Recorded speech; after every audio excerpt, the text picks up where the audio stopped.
The Bible is very clear about this. The Bible is the truth, the way, and the life.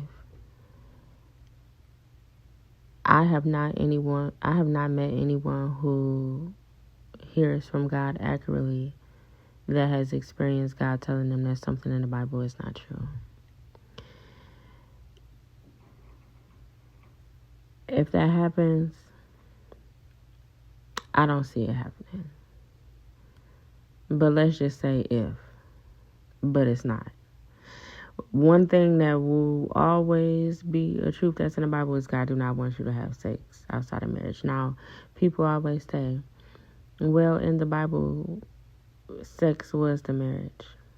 Okay. And you heard what Jesus said to that woman who said, you have 5 husbands and yet you're not married to none of them, or something like that. Which shows you that that's not the truth. Sex is deeper than that.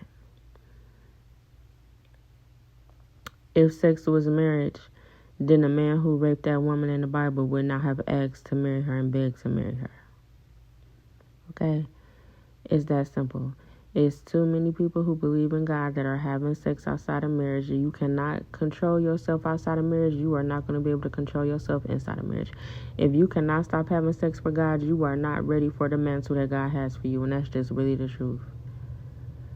God is going to let you get so far because God is graceful. But, honey, you're not going to get to the highest level. Keep on doing that.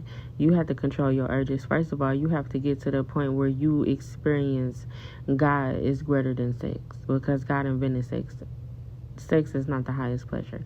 You need to control yourself and backtrack the patterns that led you to this way of life. You need to build a greater relationship with God.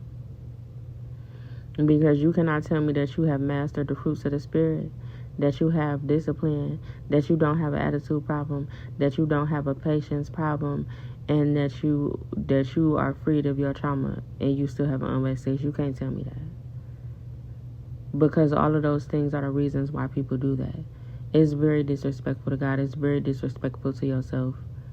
You are creating soul ties. You are intertwined with their generational curses, placing things inside of you that don't need to be inside of you. You're open doors to demons. This is just the facts.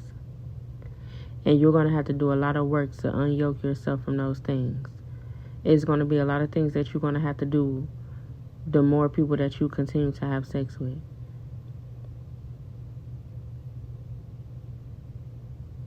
It's rare for people to be virgins, and it's rare for people to only have one sexual encounter. And even if you did, you still going to have to do a lot of work to get those memories out of your head. It's too many marriages that are struggling because people is wanting their spouse to recreate what they did with somebody else that was never supposed to have access to their body. Nobody should ever see you naked except for your spouse as an adult. Like no other adult should never see you naked unless it's a doctor. And that's really the facts. Unless you have like that type of relationship with like your family household. But you get what I'm saying.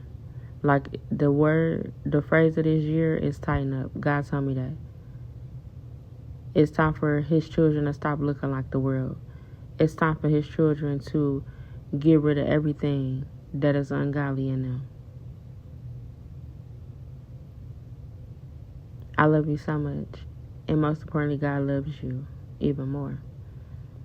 In my description area, you will see outlined all of the things that I do. And one of them is me being a spiritual advisor where I help people understand the things that they're going through. And everything that I address in my sessions. My email is also there for you to schedule a session. My sessions start at $45. I thank you to everyone who has sown into my ministry. And yes, your dollar actually helps me. It blesses my life. First of all, it adds up. And even if I only receive $1, I can do a lot with that. It's a lot that I can give for $1, to be honest. So I thank you for blessing me, and I really appreciate it. And I honor you, and I respect you, and I cherish you, and I thank God for him trusting me with you as his child. Thank you for listening.